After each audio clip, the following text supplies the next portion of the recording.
వైసీపీకి సంబంధించిన సమావేశంలో ధర్మవరం మాజీ ఎమ్మెల్యే కేతిరెడ్డి వెంకట్రామిరెడ్డి మాట్లాడుతూ, మన దగ్గర నుంచి పోయినోళ్లు తిరిగి వస్తామంటే చెప్పుతో కొడతామన్నారు. శత్రువుల్ని అయినా క్షమిద్దామన్నారు. మనతో ఉండి మనకే మోసం చేసిన వారిని విడిచిపెట్టమన్నారు. బంధుప్రీతి స్నేహం పేరుతో మళ్లీ వైసీపీలోకి వస్తామంటే గేటు వద్దే చెప్పు ముద్ర పడేలా కొడతానని ఆయన సంచలన వ్యాఖ్యలు చేశారు. కష్టకాలంలో మనతో నిలబడిన కార్యకర్తలకే ప్రాధాన్యం ఉంటుందని ఆయన అన్నారు. ఈ వ్యాఖ్యలు పార్టీలో దుమారాన్ని రేపుతున్నాయి. రాజకీయాల్లో పార్టీలు మారడం అనేది సాధారణంగా జరుగుతుంది. అలాంటిది చెప్పుతో కొడతా అనటం ఏంటి అని కేతిరెడ్డి ఫ్యామిలీ గతంలో పార్టీలు మారలేదా అని ప్రశ్నిస్తున్నారు.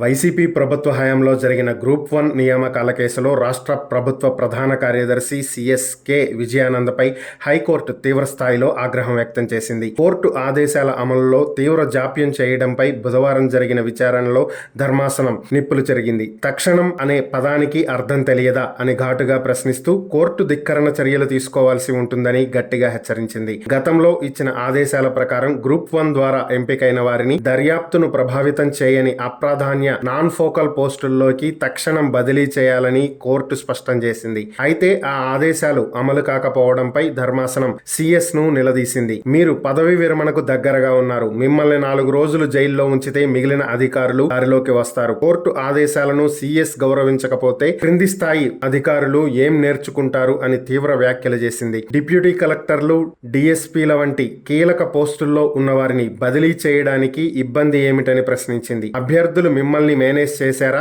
లేక మీరు వారితో కుమ్మక్కయ్యారా అంటూ సూటిగా ప్రశ్నించింది. ప్రభుత్వం తరపున అడ్వకేట్ జనరల్ వాదనలు వినిపిస్తూ ఫోకల్, నాన్ ఫోకల్ పోస్టుల నిర్వచనంపై స్పష్టత లేనందునే న్యాయ సలహా కోరామని తెలిపారు. ఈ వాదనను కోర్టు తోసిపుచ్చింది. ఏఐని అడిగినా ఆ పదాలకు అర్థం చెప్తుంది, మీకే తెలియదా అని ఎద్దేవా చేసింది. ఆంధ్రప్రదేశ్ రాజకీయ పోలీస్ వర్గాల్లో ప్రకంపనలు సృష్టించిన రఘురామకృష్ణరాజు కస్టోడియల్ టార్చర్ కేసు సరికొత్త మలుపు తిరిగింది. ఈ కేసులో ప్రధాన నిందితుల్లో ఒకరైన ఐపీఎస్ అధికారి సునీల్ నాయక్ కు సంబంధించి గుంటూరు న్యాయస్థానం అత్యంత కీలక నిర్ణయం తీసుకుంది. గత కొంతకాలంగా విచారణకు గైర్హాజరవుతున్న సునీల్ నాయక్ పై నాన్ బెయిలబుల్ వారెంట్ జారీ చేసింది. ప్రస్తుతం బీహార్ లో ఐజీగా విధులు నిర్వర్తిస్తున్న నాయక్ ను తీసుకొచ్చేందుకు ఏపీ పోలీసులు ఇప్పటికే పాట్నాలో ఉన్నారు. గత ప్రభుత్వ హయాంలో అప్పటి ఎంపీ రఘురామకృష్ణరాజు అరెస్ట్ చేసి సమయంలో కస్టడీలో ఆయనపై అమానుషంగా భౌతిక దాడికి పాల్పడ్డారని ఆరోపణలు నగరంపాలెం పోలీస్ స్టేషన్లో కేసు నమోదైన సంగతి అందరికీ తెలిసిందే. విచారణలో భాగంగా పోలీసులు నిన్న కోర్టులో వారెంట్ పిటిషన్ దాఖలు చేయగా నిందితుడి సహాయ నిరాకరణను పరిగణలోకి తీసుకున్న కోర్టు తక్షణమే అరెస్ట్ వారెంట్ ను పచ్చజెండా ఊపింది. పులివెందుల పర్యటనలో ఉన్న మాజీ ముఖ్యమంత్రి జగన్మోహన్ రెడ్డి నిన్న ప్రజా దర్బార్ నిర్వహించారు. ఈ కార్యక్రమానికి భారీ స్థాయిలో ప్రజలు తరలివచ్చారు. తమ సమస్యలను జగన్ కి విన్నవించుకోవడానికి భారీ స్థాయిలో బారులు తీరిన జనంతో జగన్ నివాసం కిక్కిరిసిపోయింది. ప్రజలతో పాటుగా పార్టీ కార్యకర్తలు, అభిమానులు రావడంతో వారిని కంట్రోల్ చేయడానికి సిబ్బంది ఇబ్బంది పడాల్సి వచ్చింది. ఈ కార్యక్రమంలో ఎంపీ అవినాష్ రెడ్డి కూడా పాల్గొన్నారు. జగన్ ప్రతి ఒక్కరిని పలకరించి వారి సమస్యలను అడిగి తెలుసుకున్నారు. 2029లో అధికారంలోకి వచ్చేది మనమే అని, పార్టీని నమ్ముకుని ఉన్న వారికి పార్టీ ఎప్పుడూ అండగా ఉంటుందని భరోసా ఇచ్చారు.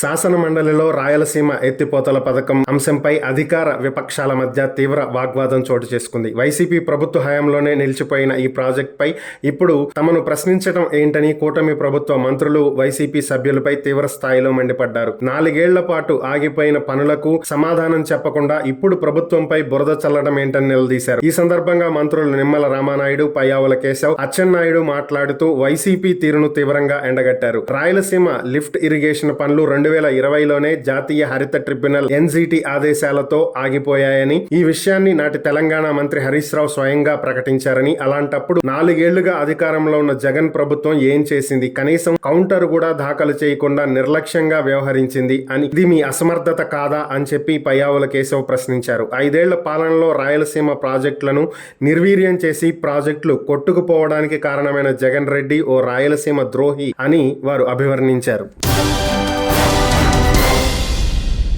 శాసనసభలో వాడీవైడి చర్చలతో కనిపించే ఎమ్మెల్యేలు ఎమ్మెల్సీలు ఇప్పుడు అమరావతి క్రీడా మైదానంలోనూ అదే దూకుడు ప్రదర్శిస్తున్నారు. గెలుపు కోసం హోరాహోరీగా తలపడుతూ ముగ్గురు కీలక ప్రజాప్రతినిధులు గాయపడ్డారు. ఈ ఘటనలో క్రీడా పోటీల్లోనూ రాజకీయ వేడి కనిపిస్తోందని చర్చ జరుగుతుంది. బుధవారం జరిగిన క్రికెట్ మ్యాచ్ లో ఉపసభాపతి రఘురామకృష్ణరాజు బ్యాటింగ్ చేస్తూ గాయపడ్డారు. పరుగులు తీసేటువంటి క్రమంలో రన్అట్ నుంచి తప్పించుకోవడానికి క్రీజ్ లోకి డైవ్ చేయబోయి అదుపు తప్పి ఆయన కింద పడటం జరిగింది. దీంతో శరీరం బరువు మొత్తం ఎడమ భుజంపై పట్టడంతో మణికట్టు బొటనవేలికి గాయాలయ్యాయి. వెంటనే మైదానంలో ప్రథమ చికిత్స చేసి అయినప్పటికీ నొప్పి తగ్గకపోవడంతో ఆయన మణిపాల్ ఆసుపత్రికి తరలించారు. మెరుగైన చికిత్స కోసం నేడు ఆయన హైదరాబాద్ వెళ్లనున్నట్లు సమాచారం. మరోవైపు మంగళవారం రాత్రి ఇందిరాగాంధీ స్టేడియంలో జరిగిన కబడ్డీ పోటీల్లో ఉత్కంఠభరితంగా సాగాయి. ఈ పోటీల్లో ఎమ్మెల్యే పార్థసారథి, ఎమ్మెల్సీ కంచర్ల శ్రీకాంత్ గాయపడ్డారు. ప్రత్యర్థి ఆటగాళ్లను పట్టుకునే ప్రయత్నంలో కింద పడటంతో పార్థసారథి పాదానికి గాయమైంది. ఇదే సమయంలో కంచర్ల శ్రీకాంత్ కు భుజం వద్ద కాలర్ బోన్ ఫ్రాక్చర్ అయినట్లు వైద్యులు తెలిపారు.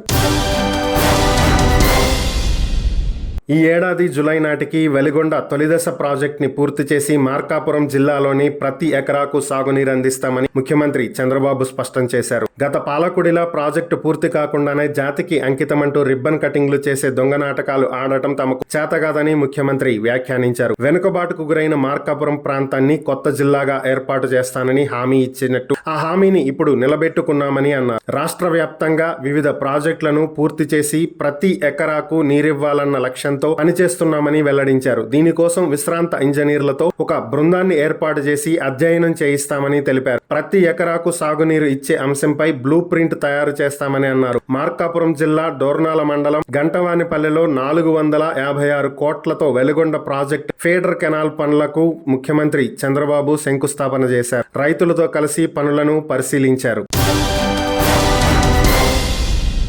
T20 వరల్డ్ కప్ సూపర్ 8 దశలో భాగంగా చెన్నైలోని ఎంఏ చిదంబరం స్టేడియంలో ఇవాళ భారత్ జింబాబ్వే మధ్య జరగనున్న కీలక మ్యాచ్ కోసం భారీ ఏర్పాట్లు జరుగుతున్నాయి. ఈ మ్యాచ్ కు వేలాదిగా తరలివచ్చే క్రికెట్ అభిమానుల సౌకర్యార్థం చెన్నై మెట్రో రైల్ లిమిటెడ్ కీలక నిర్ణయం తీసుకుంది. ఈ రోజు అభిమానులకు ఉచిత ప్రయాణం కల్పించడంతో పాటుగా అర్ధరాత్రి వరకు ప్రత్యేక సర్వీసులను నడపనున్నట్లు ప్రకటించింది. అభిమానులు తమ వద్ద ఉన్న మ్యాచ్ టిక్కెట్లను ఉపయోగించి ఉచితంగా మెట్రోలో ప్రయాణించవచ్చు. ప్రతి టికెట్ పై ఒక ప్రత్యేకమైన QR కోడ్ ఉంటుందని, ఆటోమేటిక్ ఫేర్ కలెక్షన్ గేట్ల వద్ద దాన్ని స్కాన్ చేయడం ద్వారా స్టేషన్ లోకి ప్రవేశించవచ్చని CMRL తెలిపింది. ఈ టికెట్ మ్యాచ్ రోజున ఒకసారి రావడానికి ఒకసారి వెళ్లడానికి చెల్లుబాటు అవుతుందని ఈ ప్రత్యేక ఏర్పాట్లపై చెన్నై మెట్రో రైల్ లిమిటెడ్ ఒక అధికారిక ప్రకటన విడుదల చేసింది. తమిళనాడు క్రికెట్ అసోసియేషన్ సహకారంతో అభిమానులకు ఎలాంటి ఇబ్బంది కలగకుండా సౌకర్యవంతమైన ప్రయాణాన్ని అందించేందుకు ఈ చర్యలు తీసుకున్నట్లు పేర్కొంది. అభిమానుల మెట్రో ప్రయాణ ఖర్చులను ఈవెంట్ ఆర్గనైజర్ అయిన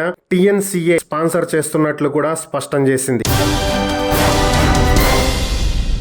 టెక్ దిగ్గజాలు ఎలన్ మస్క్ మరియు బిల్ గేట్స్ మధ్య విభేదాలు మరోసారి రచ్చకెక్కాయి. మైక్రోసాఫ్ట్ సహా వ్యవస్థాపకుడు బిల్ గేట్స్ గతంలో వివాదాస్పద వ్యక్తి జెఫ్రీ ఎప్స్టీన్ తో సంబంధాలు కలిగి ఉన్నారనే వార్తలు, అలాగే ఇద్దరు రష్యన్ మహిళలతో ఆయనకున్న అఫైర్లపై తాజాగా న్యూయార్క్ టైమ్స్ ఒక నివేదికను వెలువరించింది. ఈ నేపథ్యంలో ఎక్స్ యూజర్ ఒకరు పెట్టిన పోస్ట్ కు కర్మ ఈజ్ రియల్ అంటూ మస్క్ కామెంట్ పెట్టారు. బిల్ గేట్స్ గతంలో టెస్లా కంపెనీ షేర్ల విలువ పడిపోతుందంటూ సుమారు $500 మిలియన్ అంటే ఇండియన్ కరెన్సీలో 4150 కోట్లు షార్ట్ పొజిషన్ తీసుకున్నారు. దీనిని ఉటంకిస్తూ ఓ యూజర్ టెస్లా షార్ట్ సెల్లర్లకు నైతిక విలువలు ఉండవని ఇప్పుడే అర్థమైంది అని పోస్ట్ చేశారు. దీనికి మస్క్ కర్మ గురించి ప్రస్తావిస్తూ గేట్స్ వ్యక్తిగత వివాదాలను ఎద్దేవా చేశారు.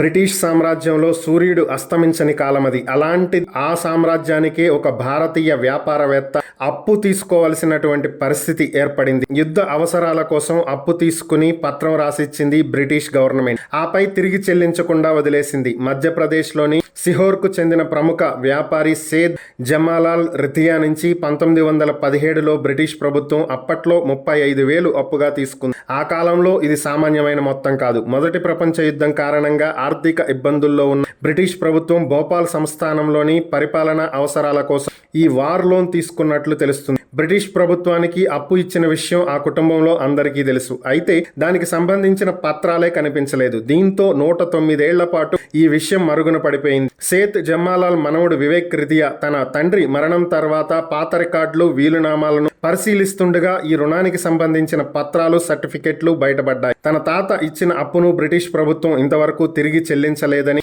వివేక్ ఆరోపిస్తున్నారు. 1937లో జమ్మాలాల్ మరణించిన తర్వాత అవసరమైన సాక్ష్యాలు లేక ఈ వ్యవహారం ఎవరికీ తెలియకుండా పోయిందని ఆయన వివరించారు. ప్రస్తుతం ఈ విలువ కొన్ని వందల కోట్ల రూపాయలు ఉంటుందని, దీని మీద ఖచ్చితంగా న్యాయ పోరాటం చేస్తామని చెప్పి ఆయన తెలియజేస్తున్నారు.